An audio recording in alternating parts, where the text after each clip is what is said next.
jump to the. Oh yeah.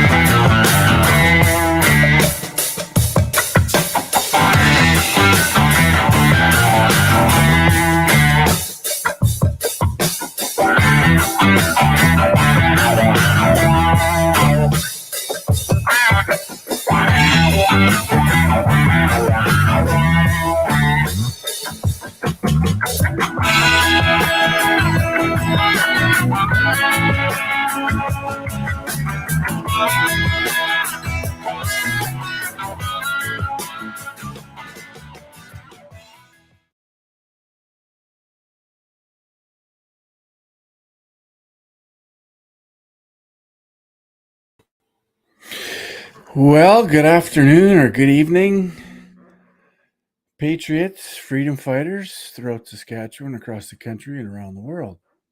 Good to see you this evening.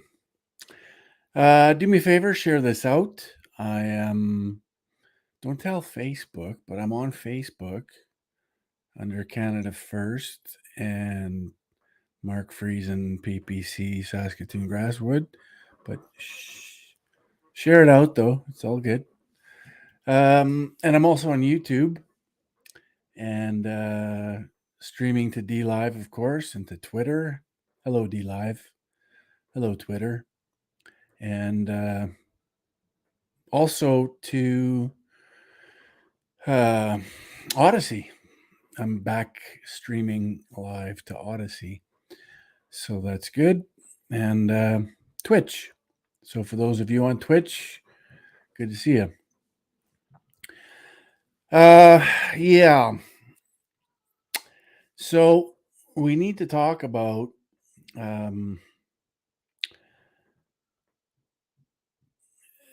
so people really get an understanding because I think there's a large segment of the population that doesn't believe, for whatever reason, that our politicians would sell out our country. And unless we can effectively explain why they would do that and what the circumstances that have been created are for our politicians to, in fact, do that. And an example of this is, of course, in Saskatchewan when we're talking about our Premier Scott Moe. I know people that know Scott personally and spent maybe a large part of their life growing up in the same area as Scott. And I've had discussions with these people because people ask me, do I think Scott Moe is straight up evil or is he just stupid? And for lack of other words, ignorance, I guess, could be that. Um, and people that know him and grew up with him, um, don't think that he's necessarily evil.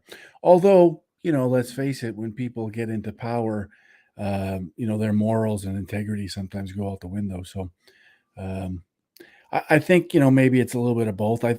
Judging by Scott Moe, he doesn't seem like necessarily the most intelligent guy in the room on any given day.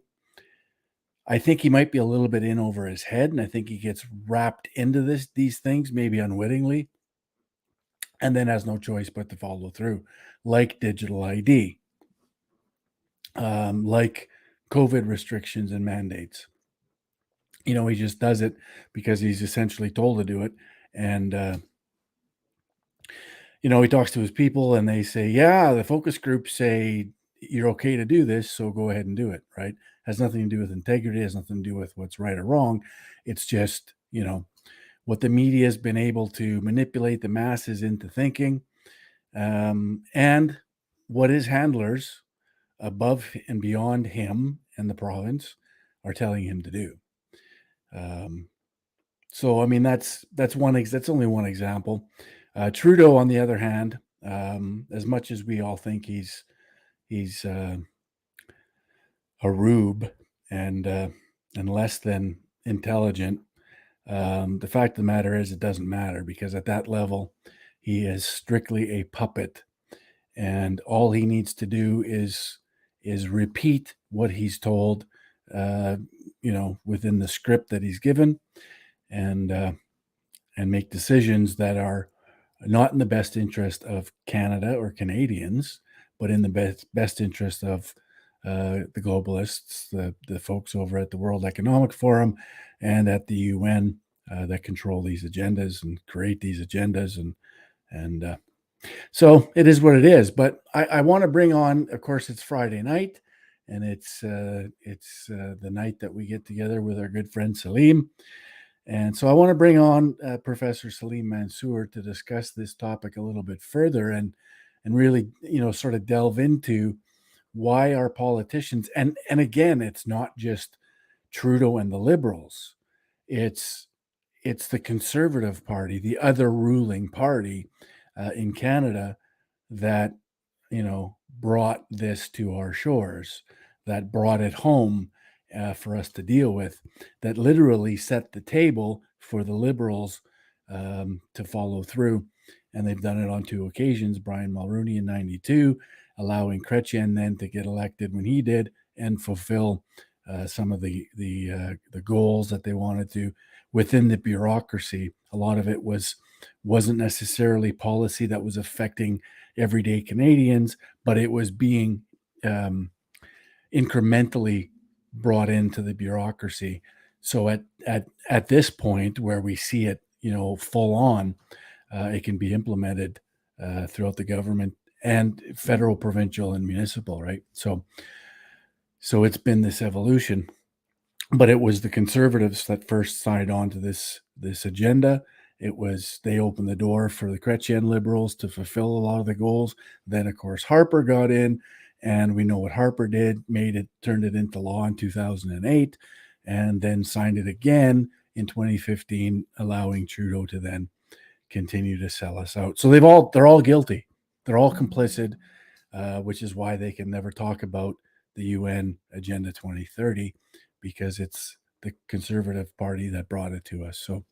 So let's dive into that a little bit with Salim Mansur. Good evening, Salim. Nice to see you, my friend. Good evening, Mark. Thanks to see you. Nice to see you. Good evening to all our friends who are joining us. Yeah. So, Salim, here we are. You heard my intro. I think it's important that we add some context to this so people can start accepting the fact that our leaders, not only in Canada but throughout the Western world, have sold out to this agenda, sold out to this globalism. So the question is then, why? Why do they do that? Why have so many Western nations, sold their nations out essentially, and really Western civilization as a whole is being sort of cast aside? Yeah, it's a very fascinating subject, and of course, it is a subject that people have been trying to figure out. Have been writing about it. In my latest piece that was published in American Thinker, I talked about it, and I cited a number of very prominent thinkers in North America, Anglosphere, who have been writing and thinking about it. The most famous book that came out. Do you hear me? Am I okay? Am I loud? Yeah, I hear you fine. Yeah. On these issues have been people like Alan Bloom, Samuel Huntington, and others. And now they were talking about it 30 years ago, 40 years ago, and of the state of affair in the Western world, and particularly North America. And now we are at that point in history where we can look back and then connect the dots, and then ask ourselves the question, why did this happen? Right. And how did this happen?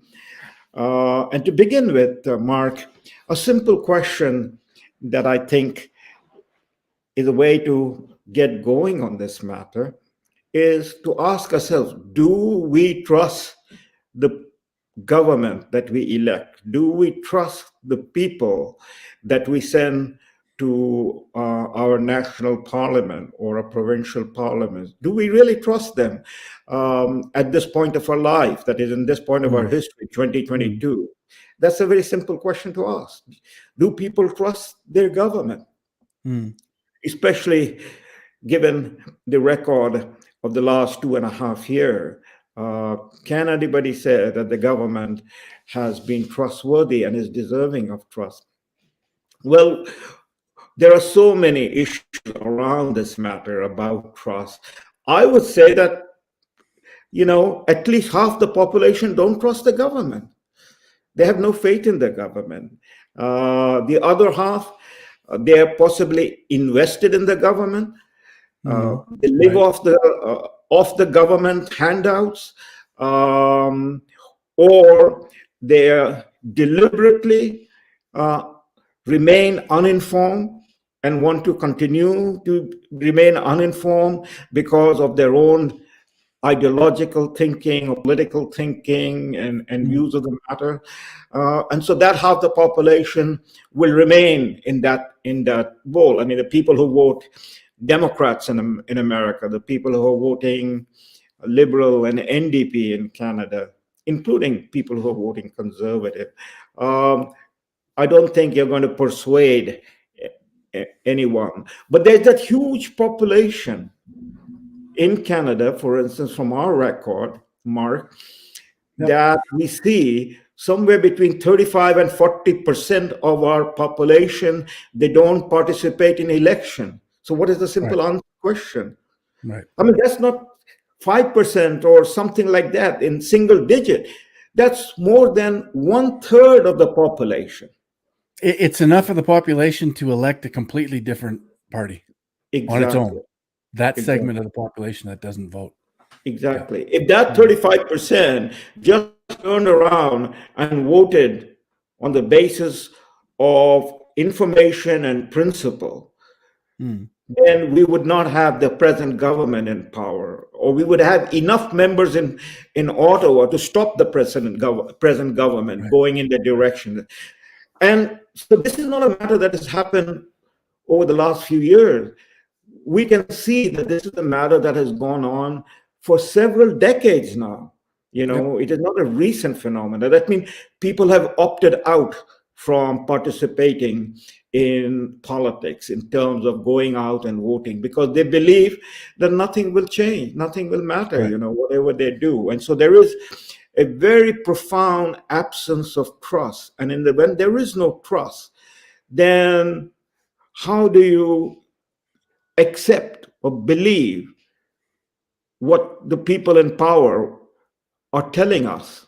And that answer is also no, that we do not believe. And more they're being exposed, even as our media and our institutions are all wrapped around the government to protect the government.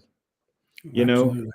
they have 100%. either been bought by the government, which is through taxpayers' money, and in the institutions, starting from our elementary school to all the institution that one goes along, including churches, because churches, as I have gone around and spoken with people, my good Christian friends, they are so frustrated with their church leaders. Why?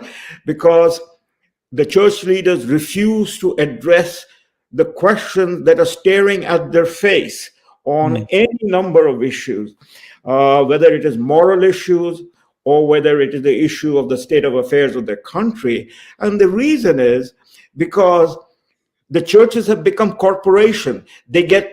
tax rebate, Right. and they don't want to lose that tax rebate, the tax receipt. That's the corporation. And so this is the Mm, month of Lent. We are in the third Sunday of Lent, going into Easter. What is the lesson about all of this thing? Jesus went and threw the money changers out of the church, and the money changers are now running the churches. So every single institution in our country, starting with elementary school to the universities, to our commercial and banking institution, all the government institution, the media, our churches. The same thing applies to mosque and synagogue or any other religious organization, because they're all getting handouts from the government, that is through tax receipt. Right. They're all basically engaged in saying, the emperor is very well dressed. We are a very old democracy and everything is fine. But the emperor is not dressed. The emperor is naked.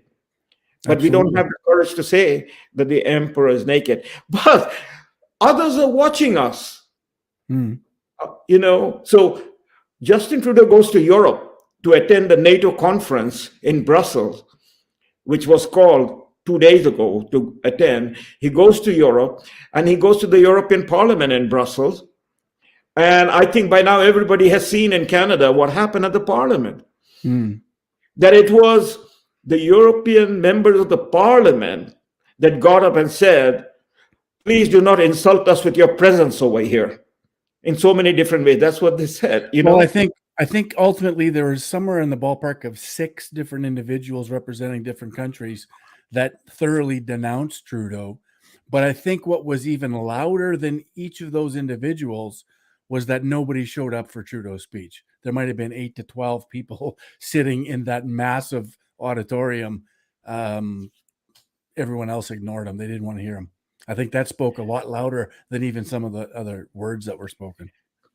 That's right. I mean, what I saw of the picture was that more than half the parliament was empty, and the few that who stood up, they did not pull back their punch. They spoke directly at him and told him basically that we don't want to hear from you.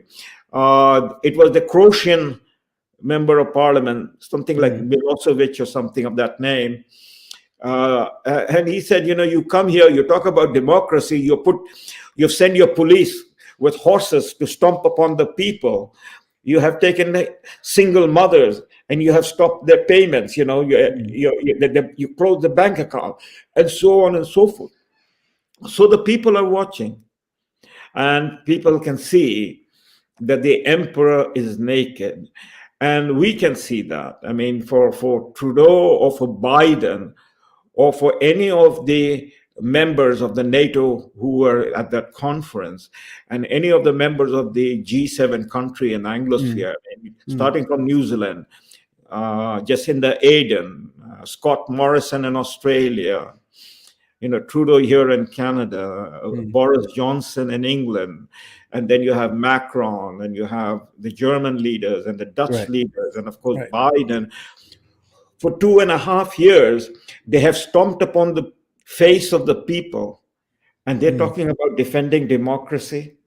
Right. They're talking about, they're defending the people of Ukraine. They're going to defend their borders when our borders are open, when people are just pouring in, especially in the United States. So the complete divide between what they say and what they do is so loud that we don't have to listen to what they say. We just have to see what they have done. Right. And I think that if we establish that, and I think very few people are going to debate that issue unless they're so blinkered with their ideological. But I think, Salim, as I had said a couple of shows ago, I think that, when your government is corrupt, as ours is, a lot of that responsibility has to fall to society, which I think is also corrupt or has been corrupted. And a lot of that is in part, a large part, because of the media. Even in regards to the EU and these individuals that took Trudeau to the woodshed, CTV, for example, reported that there was 2 that had said something negative about Trudeau, and they completely downplayed it. And so that's a problem. So there has to be a population, a greater amount of the population that tunes out of the mainstream media and into alternatives, for this corrupted society to turn and to hold our elected officials accountable for what they're doing. And that used to be the job of the media, but the media doesn't do it anymore. So it's literally up to independents and the public to do it, such as what we're doing tonight. Yeah, 100%. But as you said, we have to dig deeper and ask ourselves the Yeah. question and explain Right. it. You said just now that the people are corrupt or people have been corrupted. Whichever it is, I agree with you. And people who are not going to defend their freedom, who are not going to defend the truth, who are not going to stand up for what is morally and ethically right, then that people deserve the government that they have. Hmm. It is as simple as that. But if we pull back and see what has happened, because how did we arrive here? This was Right. not the country. We were one of the most respected and Hmm. honored country around the world, and that's not flattering Canada. That's a fact of Canada. The Right. Canada was looked upon for its decency, its civility, its form of government, the respect for the citizen, and the standard of living, and so on, and the standard of education, the standard by which a society is measured, that is measured for its values and for its good governance.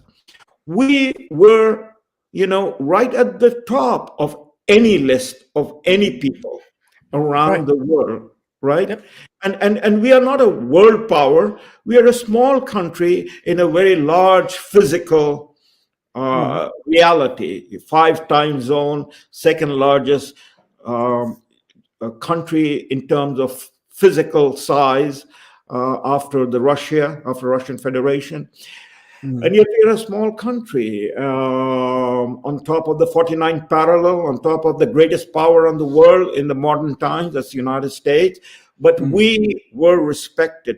And one thing I want to point out, we were respected after the Second World War for one very important reason as the world looked around and saw Canada. We were the country that people trusted that would provide the off ramp for anybody in conflict, whether the conflict was in Cyprus between Greeks and Turks, whether the conflict was in the Middle East between the Arabs and the Israelis, whether the conflict was in South Asia between the Indians and the Pakistanis. We were trusted that, Canada has a role to play and Canada will provide the off ramp. We did not stand up and salute, whichever side. We were the middlemen. We were the Hmm. middle kingdom, and for that, our prime minister was recognized, Lester Pearson, as Hmm. one of the great diplomats of the 20th century. Now, I'm simplifying it because the history is far more complex. But for somebody out in Egypt or in South Africa or in Sri Lanka, they don't know the history of Canada and its complexity. What they see is that Canada stands up in the United Nations. Its diplomats have created this organization called Peacekeeping Force and Blue Hats, for which their prime minister was recognized and given the Nobel Prize.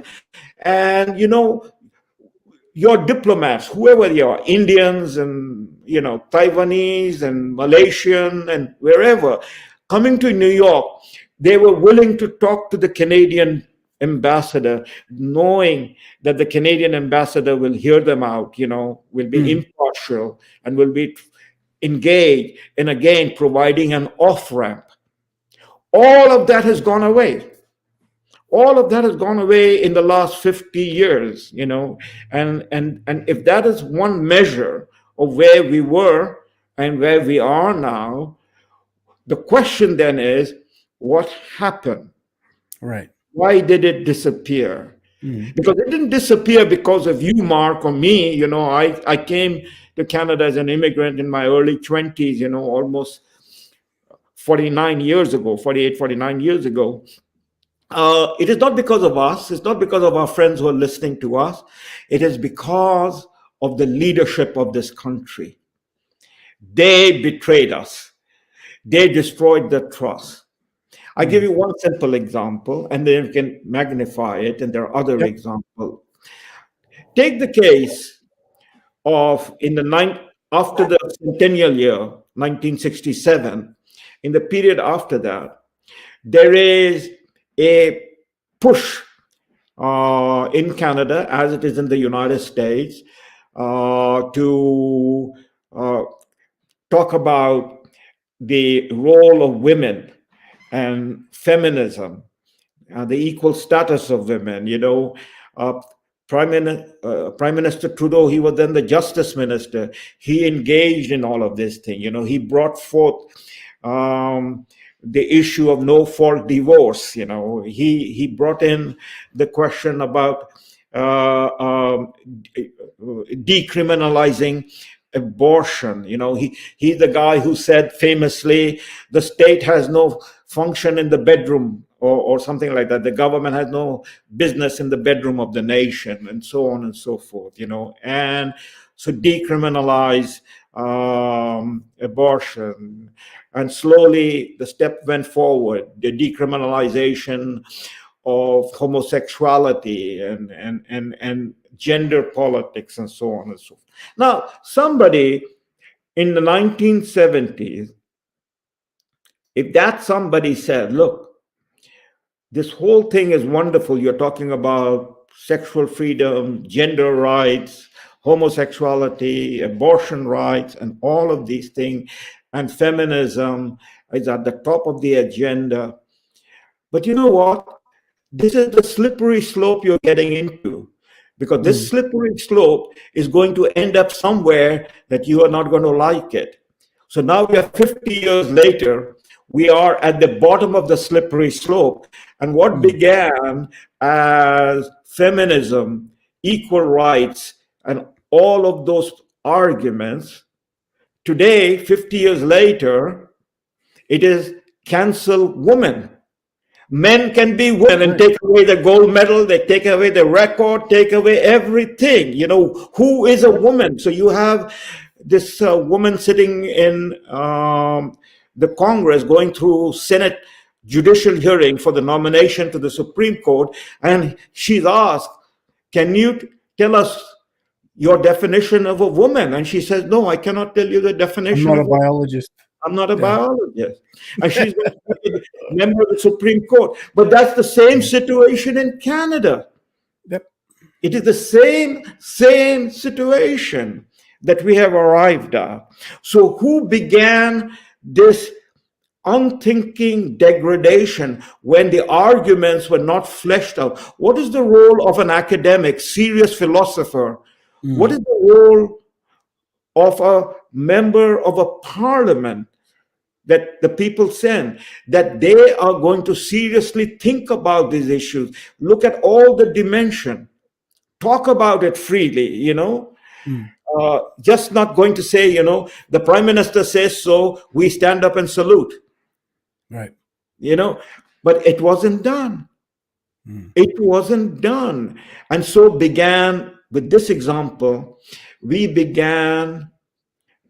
Canada began, which in the time of Pierre Elliott Trudeau, not in the time of Lester Pearson, in the time of Pierre Elliott Trudeau, began the degradation of Canada's founding culture, which is a Christian culture.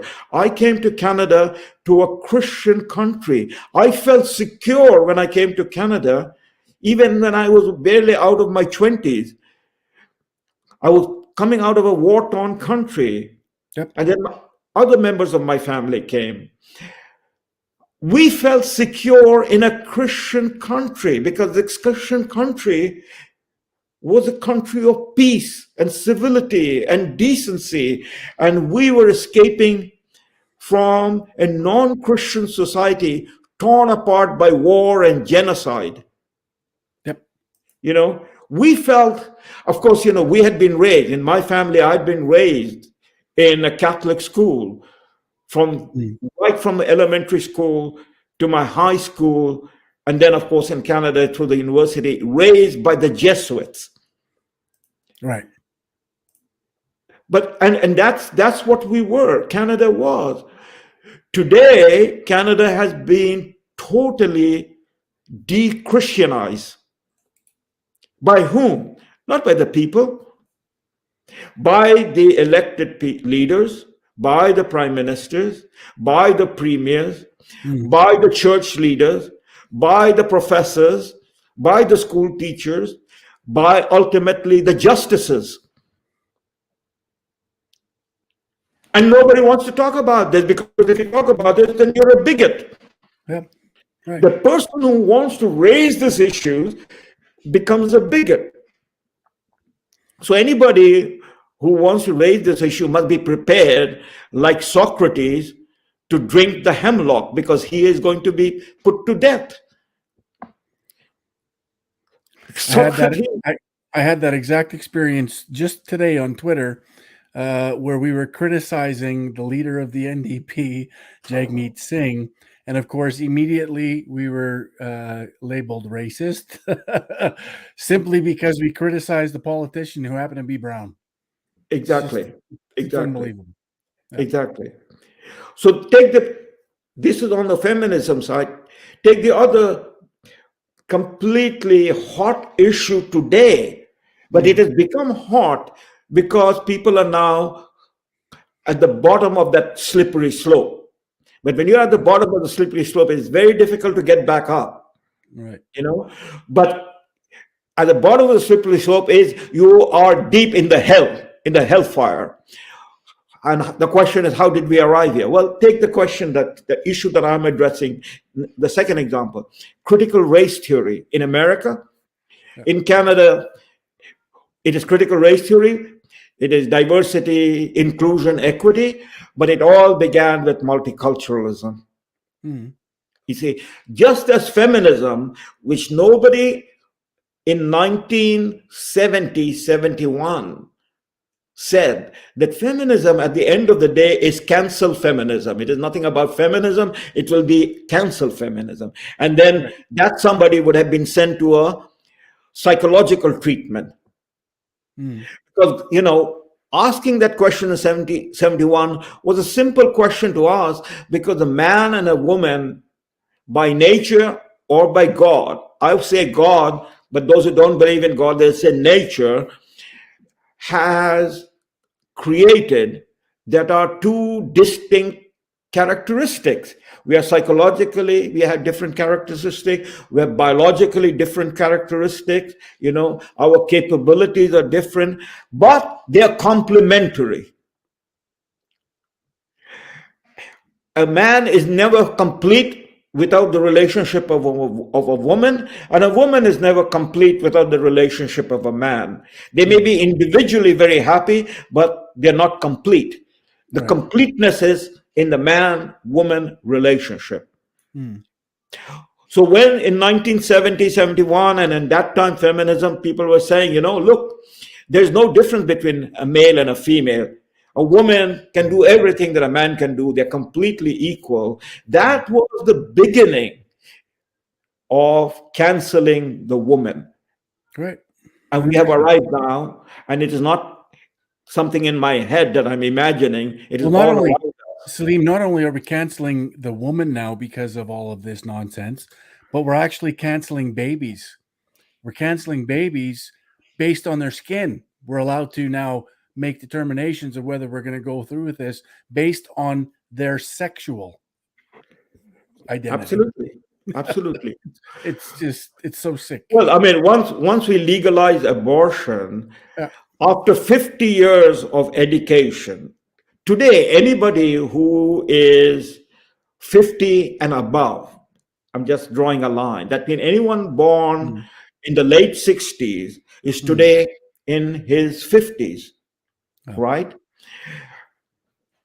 This entire generation, and they are now fathers and mothers, and they will become grandparents very soon. So we are talking about 2-3 generations that has gone through this process. anybody in that age group have been educated in school. There was sex education. Everybody has been given it, pills, how to, prevent unwanted pregnancies, and so on and so forth, are taught in the schools to Mm. our kids, 7, 8, 9-year-old kids. So if everybody has been given this education, why do we have this massive numbers of abortion? Right. Right. Well, part of the reason is that the meaning of life has been diminished, Absolutely. and therefore life can be discarded. Well, Mm. we have now euthanasia, we have all sorts of other principles involved, and life. We don't have a blue box for life, but we might soon have a blue box. You discard life, you go and throw life, So Yep. life has become something to be discarded. It has been diminished. On the critical race theory, it began again with Pierre Elliott Trudeau, multiculturalism. Mm. I wrote a book about that, and I challenged that and so on and so forth. Today, you can now connect all the dots. What multiculturalism Mm. is exactly what feminism is. Feminism has been about Same. canceling women. Mm. Multicultural is about canceling the white middle class. Mm. You destroy the white, because all cultures are equal. There's nothing to talk about any differences, whether you're coming from Africa, from India, from China. All cultures are wonderful. Everybody has to be respected. Mm. Everybody has to be treated equal. Well, if that is the case, then the Canadian founding culture based on Christian value is canceled by Absolutely. definition. Yep. And so this is what we have. So the opening question that you have, how did this all happen? It Mm. happened by the leadership of this country, the elite. And that elite basically, out of their own sense of arrogance, their own sense of intellectual superiority, their own sense that they're not going to be affected by any of these things, this Mm. experiment in society, Right. their own ideological commitment, their own rejection of religious values. Take Pierre Elliott Trudeau. We are back again because we're dealing with a son today. Mm. Here is a man who never fought for Canada.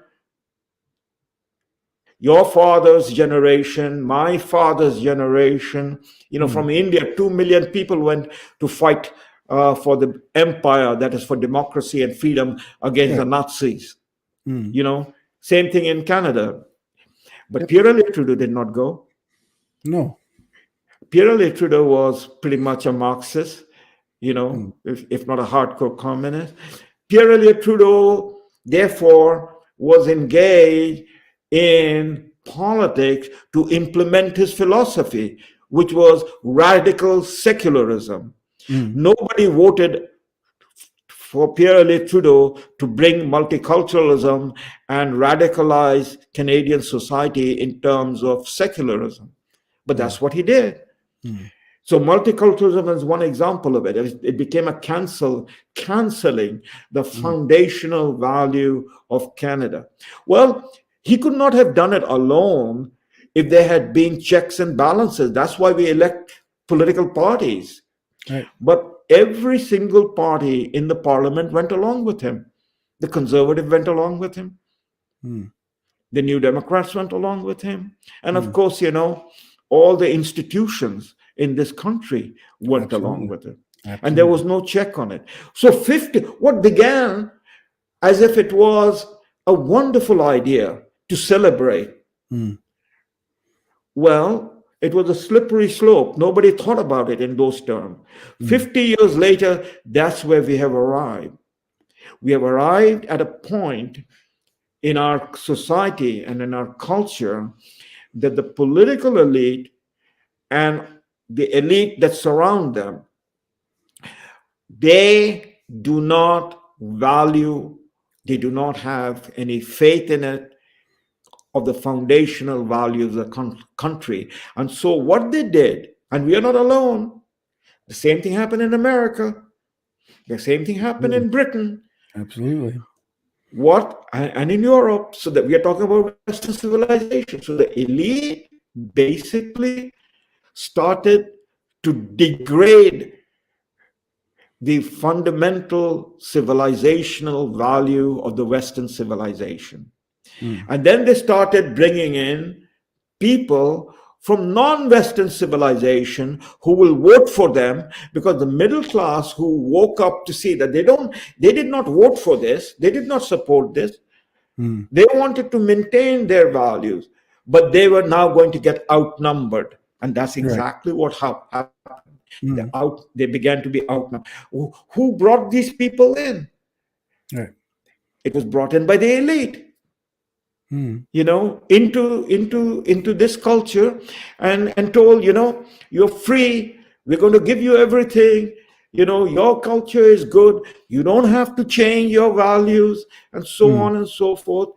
And bang, 50 years later, that is Canadian people, have no more fundamental values around which we can come together united. But we do come together united around those values that has stripped away our fundamental values. So we come around LGBTQ. We come around, diversity, inclusion, equity, multiculturalism. We come around critical race theory. And if anybody is going to question any of these things, then that person needs to be canceled. By calling him bigot or whatever. So that is the macro picture of where we have arrived. And now if you take that macro picture, you stick to the fundamentals of that macro picture, and then try to understand where we are in terms of the conflict that we are faced with. We have been talking about globalism. The last 2 or 3 discussions we had, we talked about globalism and the war in Ukraine and the COVID issue. Now you can see very clearly where we have arrived and what the agenda is. But unlike within Canada or within Britain or Australia or New Zealand or even United States, even though United States is far more divided, there is a blue state and a red state. So there is a clear opposition. But we're talking among us, we don't have much of an internal opposition to what the government has done, the elite has done, because they can cancel each one of us. There is a resistance now globally, and that which we did not know, or those of us who were not paying attention and now is beginning to pay attention, can see that resistance has now come right to the surface, and it has come about as a result of the war in Ukraine. It did not come about through COVID pandemic, because the COVID pandemic hit everyone around the world massively. Whether it's not a debate about what sort of virus it is, whether it was a minor flu, so on. The point is that the impact of COVID, pushed by the World Health Organization and all the big power, impacted upon all the countries around the world. And the poorer countries around the world, Africa and Asia, they paid heavily. But also they experimented. I can talk about India, and India experimented, and they did not shut down the use of ivermectin and hydroxychloroquine and so on. And so India dealt much better than America or Canada or Europe in that sense. But the economic impact and the fear was great. But people were questioning. And now with the Ukraine war, it's all come to the surface that the agenda of the globalists to create this new world order that began 30 plus years ago, a new world order in which the globalists will set the rules, and the rest of us, the rest of the world will have to follow rule-based order. So we will write the rule, the globalists in Mm, Davos, and mm, present those rules to the national parliaments, which are basically only nominal. right. Their sovereignty will have been diluted, Yep. just as Canada has already done it. Mm, And it will be those policies pushed by the World Economic Forum to European Union and UN agenda will be implemented around the world. That's mm, globalism, you mm. know. Yeah, and Well, it's and so as we've said, and as we will continue to highlight and identify as we move along through this, COVID helped to wake a lot of people up, at least, at a basic level. Um, Ukraine will then again wake more people up, and as they continue to move it, and I've said this 1,000 times, I'll say it again. Um, all of these things are sort of necessary for us to restore our nation back to what a lot of us want it to be, and these values that we claim to cherish. So again, it's this idea that all of these things are necessary as the globalists continue to create these crises. Um, it only serves to help us identify what they're doing and show people, listen, this is what they've created, these crises in order to forward their agenda, and this is how they're doing it and what they're doing. So it's one of these things that it's sort of necessary. It has to happen in order for us to be able to show people that this is what they're using, and then to encourage people that we need to swing back to where we were and what we claim to cherish. yes, absolutely. That's the process of conversation that people must have in their family, with their friends, in their neighborhoods, in the towns and villages. That needs to happen, because it is not going to. These conversations will not be done by the media, because the media is controlled by the globalists and owned by the globalists. Right. And these conversations will not be engaged in by our establishment parties. They are out to actually confuse the people with Mm, slogans, build back mm, better, mm. and so on and so forth. Um, so we have to, that is the people. When we say we mean the people. People have to get into this, but the people, at the end of the day, are busy with their lives, and people are afraid. Fear is a huge factor, and Yep. fear is created. Mass psychosis is created.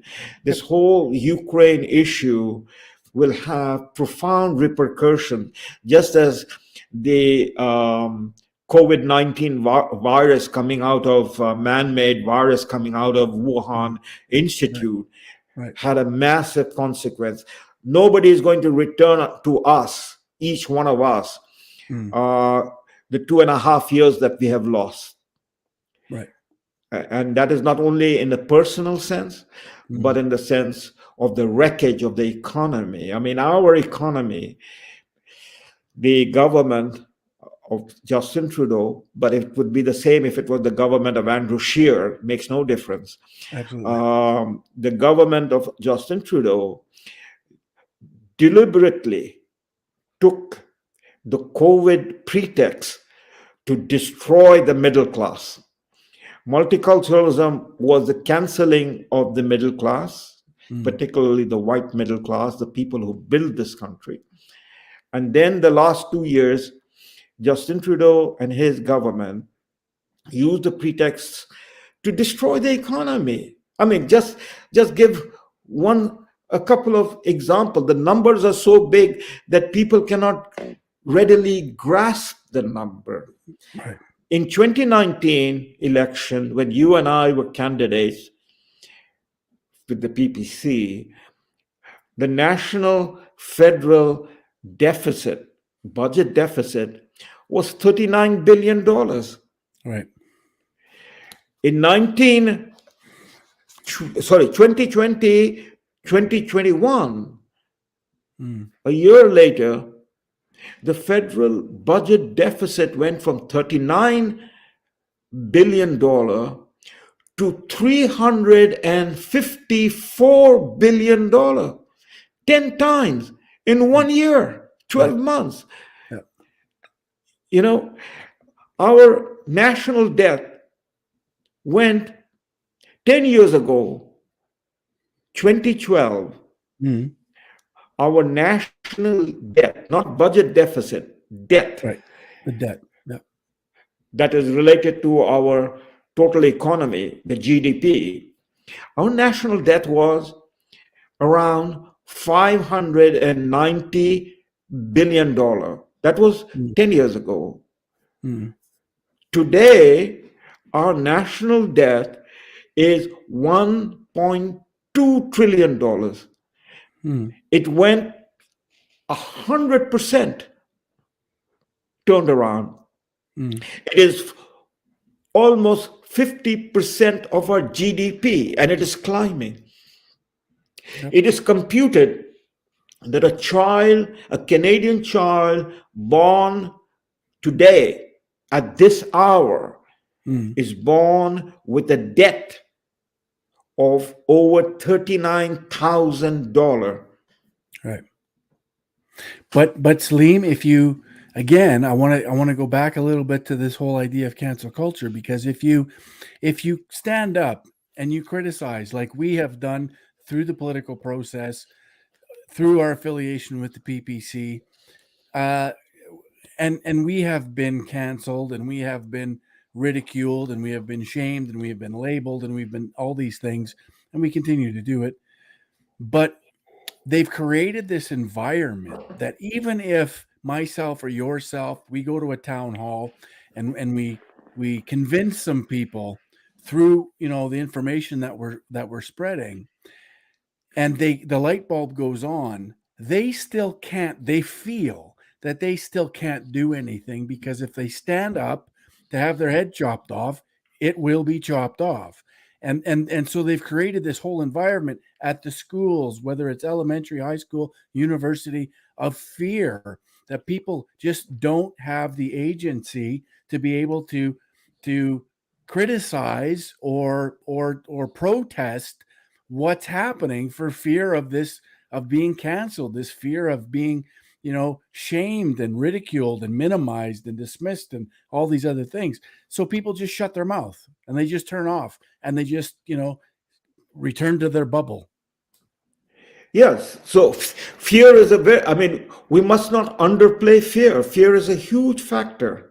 100%. And the elite are using that fear. Look, today is March the 25th. It's exactly 1 month and 1 day since the shooting war began in Ukraine. Yeah, February 24th. Yep. And today is March 25th. Exactly 1 month. We can get into the details of the Ukraine war. That is a subject that we desperately need for a wider public to understand, because the media will not give any understanding of that. So this war that began a month ago basically tuned off one big lie, hoax, and then tuned on another big lie and hoax. Right.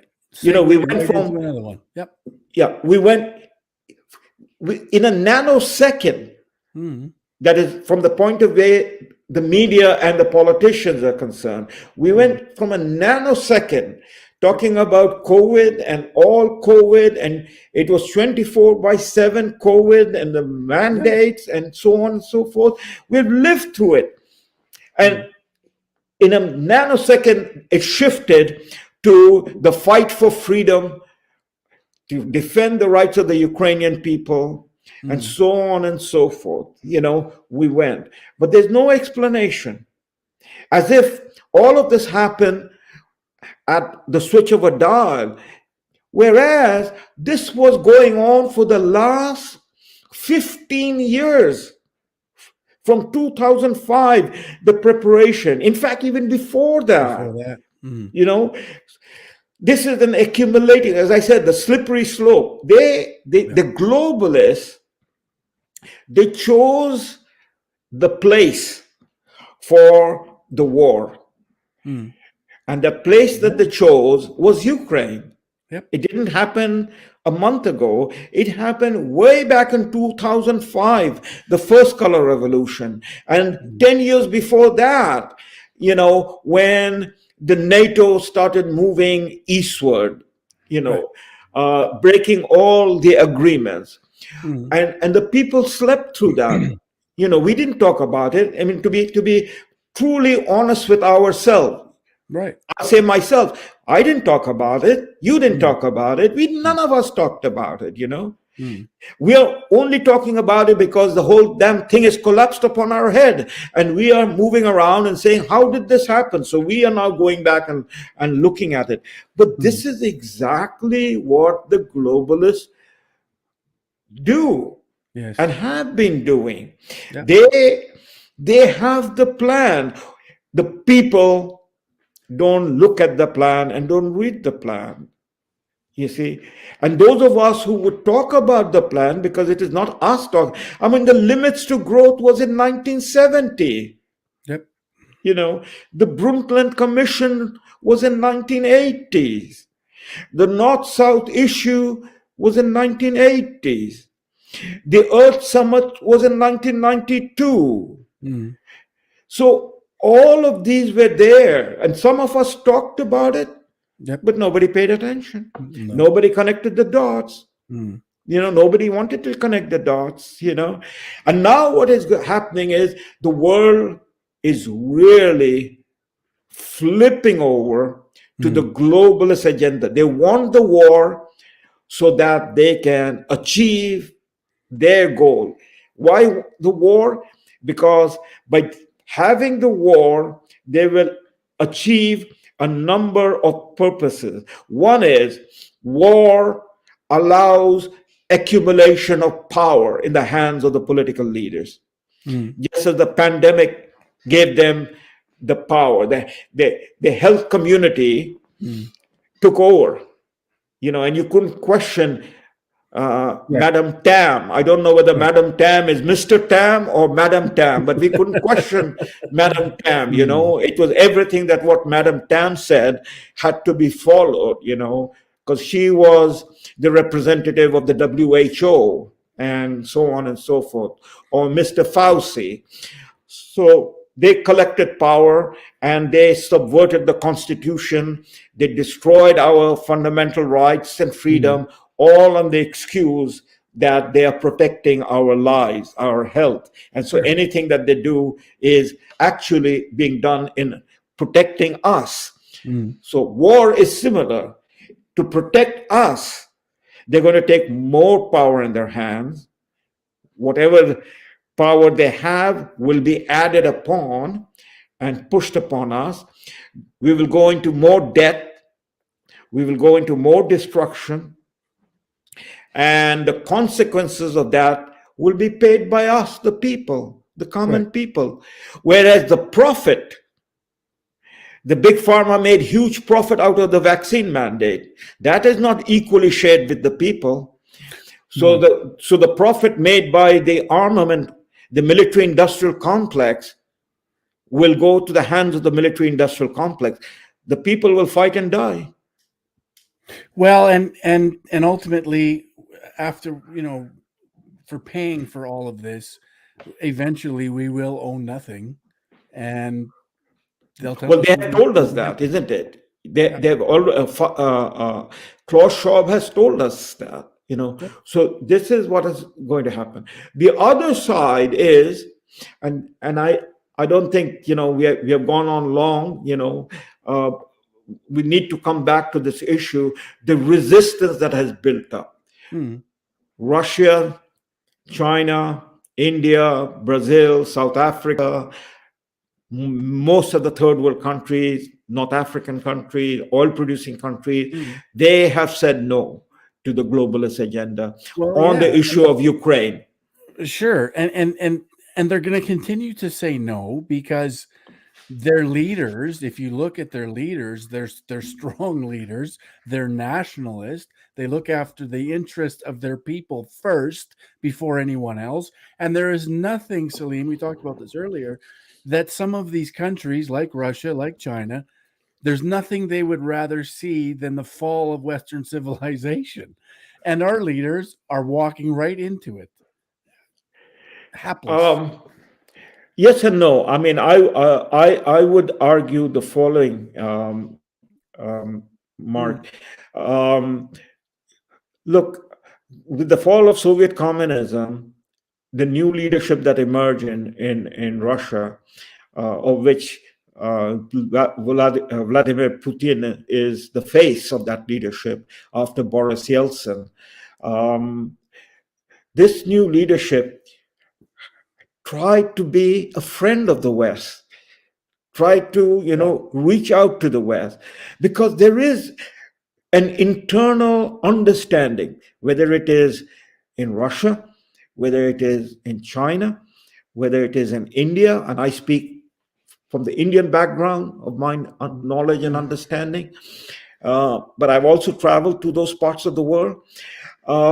There's a profound respect for Western civilization. It's a But civilization of great achievement, unique but civilization. do you think that reaching out, for instance, from Russia, from Putin, was genuine? Because I don't believe it. I don't believe that it was genuine.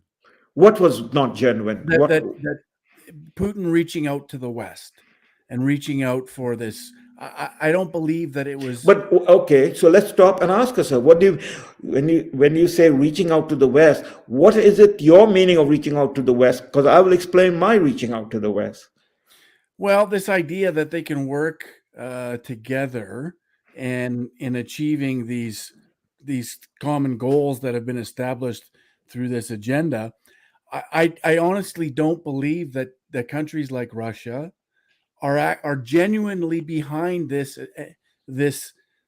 this global agenda. I don't think they're behind it. I think Oh, they look okay, after but that is not what I said, and right. that's not what they have said, because they're Mhm. opposing the globalist agenda. I'm talking about the civilization of the West, Mhm. the achievement of the 500-year, or say 1,000 year. I mean, today Russia is going back to the pre-communist To culture the of czars, Russia, right? right? Mhm. They have reestablished the Patriarchate of Moscow, the Moscow Patriarchate. They've Mhm. reestablished the Orthodox Christian faith. Right. They are going back. That is exactly what the Russian czars like Peter the Great, Catherine the Right. Great, 100%. they were seeking to build Russia up, Right. and Right. then the communist revolution happened, came around, and that was the destruction of Russia. Absolutely. 100%. 70 years. Yep. So now they're turning back. China is not simply the China of the last, 75 years of communism. That is No. when Mao Zedong No. became 49 in 1949. China is Mm. the oldest living civilization. Mm. Oldest living civilization. That means it's a continuous civilization. 5,000 plus years. Yeah. India is another old civilization. But all of these want and looked up to and want to be friends with the West. That means it admires the Western civilization. It's not talking about globalism, that's a political agenda. Mm. The literature, the music, the science, the experiment with democracy. I mean, after all, United States democracy, that is Republican system of government, is a unique form of government that people look around the world and admire. But that doesn't mean, it doesn't mean that I look at, say, let's take a character out of Hollywood, Clark Gable, or, somebody of that stature, Marlon Brando, and say, wow, that's the model of a handsome man. And a woman, you can pick up, Mm. um, Audrey Hepburn, Sophia Loren, or whatever is the current. I don't see too much current movies, but that's the model of a beautiful woman, right? But that doesn't mean the Japanese don't have their own view of what is a beautiful woman, or an Indian haven't got the perspective. Right. That means Of course. that means 100%. each culture has its own characteristic. Absolutely. And they want to, and these cultures want to protect that, and they want to Exactly. cherish it. It 100%.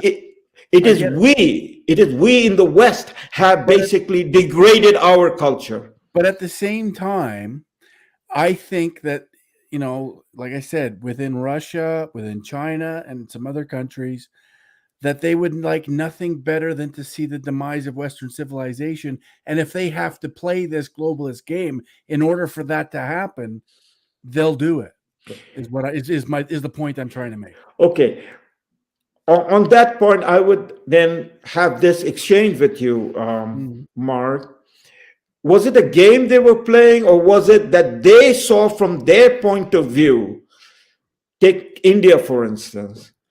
They saw from their point of view that what the West offers in terms of computing technology, in terms of medical technology, in terms of agricultural technology, and so on and so forth, is something that they would like to participate in it for their own improvement. Yeah. Okay? And so to do that, the Prime Minister of India, Mr. Modi, who is a nationalist, he's a Hindu nationalist. Yeah. I know it because I come from there. I read him. I understand him. He's a Hindu. I'm a Muslim. Doesn't matter. He's a nationalist. Mr. Modi goes to Davos. Mr. Modi goes to the World Economic Forum. Right. Why does he go there? Because technically, from the point of view now of the observer outside, looking at Davos, and people, as we discussed this a couple of weeks ago or last week, that the World Economic Forum was funded by the CIA to become the clearinghouse and a networking. Absolutely. Yep. Right? So the people from India, the leaders from India, they're being invited to come. Why won't they go? Because they're meeting over there the top scientists, the top financiers. Whether we like it or not, we know that we have studied globalism. But from their point of view, remember, Steve Jobs is going there. Steve Jobs, the man who made Apple. Right? Bill Gates is going there, the man who made Microsoft. And so on and so forth. So they are coming to meet them, to engage with them, to see what they can take from them.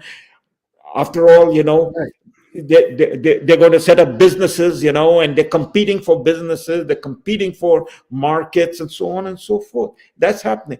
But then these people, their agenda is, okay, we're going to manufacture Apple in China, we're going to manufacture iPhone in India, and so on and so forth.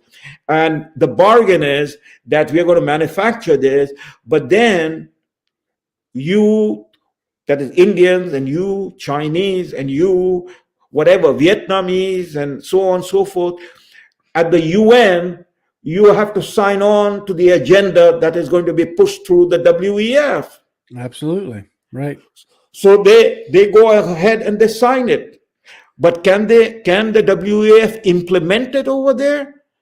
No. Take the climate change agenda. Right. On carbon emission and fossil fuel consumption. It is we Canadians have been starved to death on that issue, or the Americans. But there is an exception for China, exception for every year, every month, there's a new coal power plant being, built in China, built in India, because with 1.5 billion people in China, 1.5 billion people in India, they need the energy. The Indian Prime Minister said, we are not going to stop energy consumption. You all became the first world country, and now you're coming and telling us to stop energy consumption? Exactly. Yep. So they are going to fight for their national interests. They're going to defend their people. It is we Canadians who have destroyed our culture. No Indian prime minister or no Chinese prime minister came to Canada and told us that you go ahead and degrade your culture. Right. I think that's what the conversation has to happen. No Indian prime minister comes to Canada dressed up in a cowboy dress or a First Nation dress, wearing those hat, in Ottawa. Right. But our prime minister goes to India wearing Indian dress that no Indian wears them. It is Bollywood. Who is degrading whose culture? Yeah, absolutely. Yep. Yep. This is the problem. I mean, if we are living in a world which is instant communication, and we are saying we're going to live in a world without borders, then why are we going to Ukraine to defend the borders of Ukraine? Yeah. Right. Without getting into the more difficult issues about Ukraine in terms of, this government, where the father of the prime minister never went to fight the Nazis in Europe, whereas Canadians fought and died fighting the Nazis in Europe.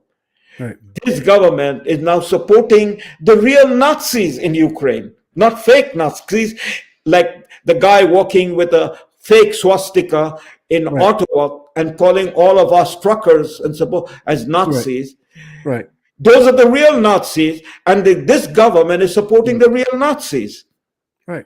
And literally overnight, it became okay to support Nazis. Exactly. It's phenomenal. It's phenomenal that they even do it. It's mind-boggling that they get away with it. They get away with it because we have degraded our culture. That means we have degraded our education. We have degraded who we are. Yes. And at the end of the day, the Canadian people are totally confused. We have become basically a mongrelized culture. We are not anymore part of the Western. The irony is that the Western civilization is being protected by Putin, who's standing up for national sovereignty and democracy. All right. It's just phenomenal. It really is. Yeah, and I mean, at the end of the day, they're only going to achieve, and I'm speaking particularly with the Canadian politicians, they're only going to achieve what we as a people allow them to do. And so the sooner that we can inspire, encourage, motivate people to, start standing up and maybe embolden people to forget about the cancel culture and just stand up for what you believe in, or we're going to lose it. The sooner we can do that, the better off we're all going to be. And but again, it's all of these things are necessary. So when these consequences to the globalist agenda finally touch each and every individual negatively, that maybe then, we'll be able to form an effective opposition to it and be able to turn this thing around, Salim. That's the eternal hope. But the eternal hope is also faced with the eternal reality.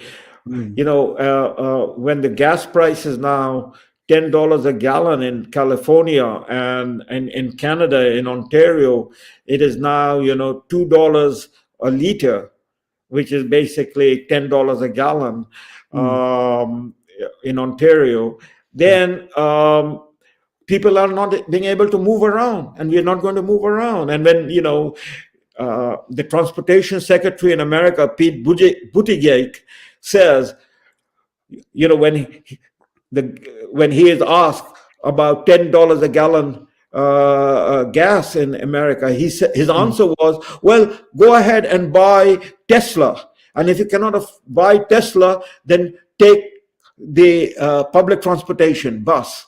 Yeah. So, well, he is flying on his jet plane, paid by the taxpayers, and people, Hollywood actors and basketball players and all, they are flying around in their private jets. There's no problem. It is again the middle class, the small people, is being crushed and destroyed, and their voices are not heard, but then they are so scared of how they're going to meet their needs, that the issues that need to be discussed so that we can bring about the change then gets pushed off, gets shoveled off, and that's the huge problem we are faced with. Look what happened. It's not only the dial was changed from COVID to Ukraine war overnight.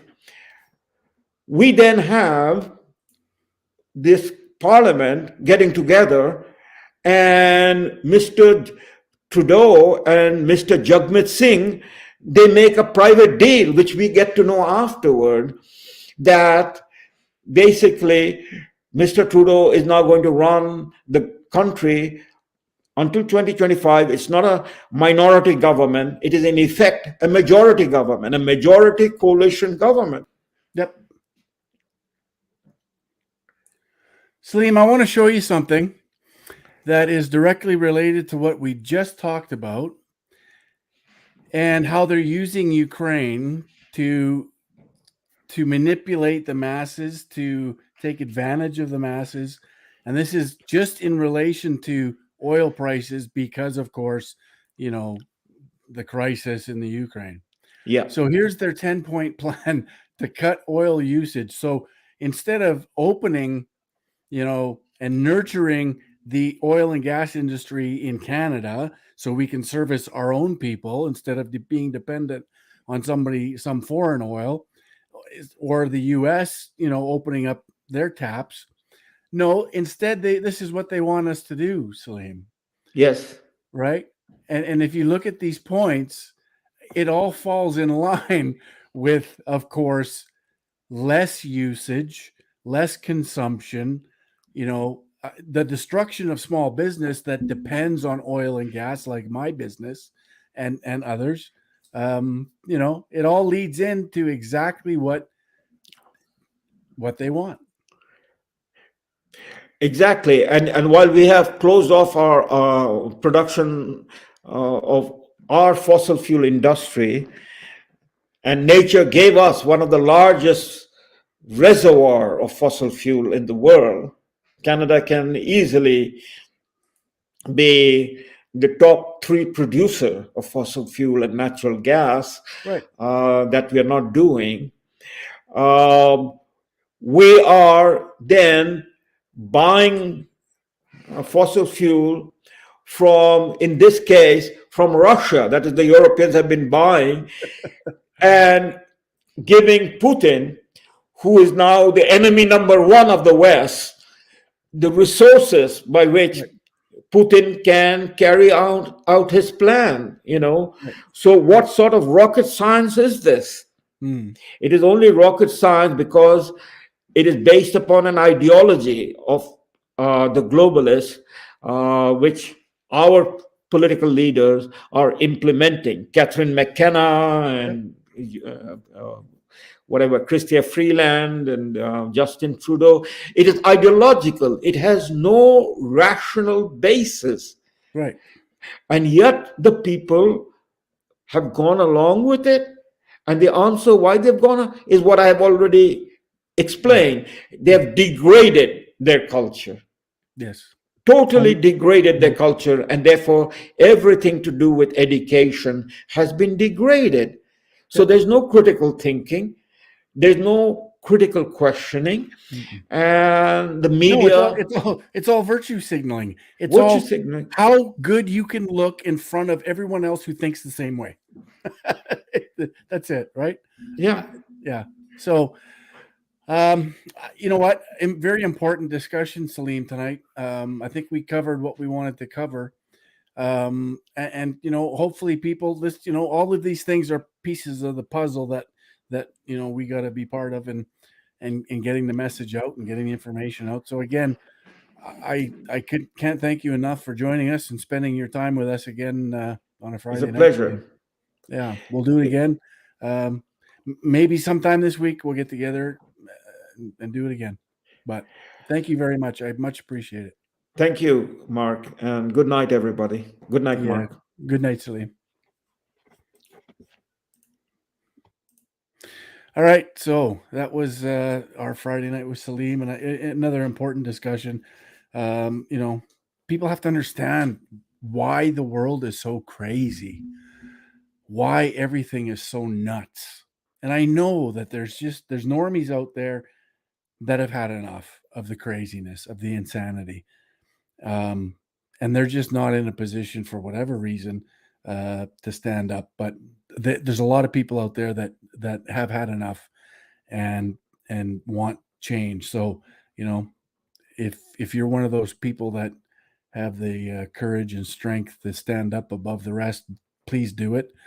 Get out, call some town halls, get out there, speak to people, inform people, and sooner or later we'll be able to take this back. But until then, it's going to continue to get worse until it gets better. So, but it has to, obviously.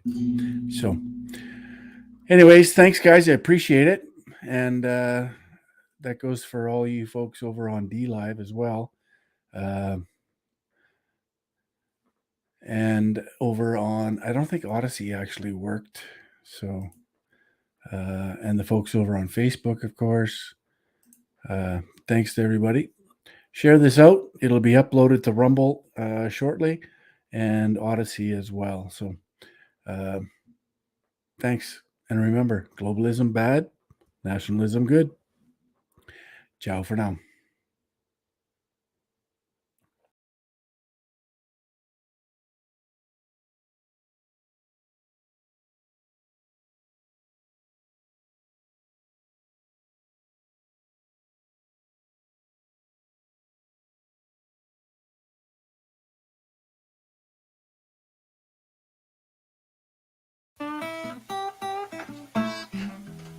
They just jump to the. Oh yeah.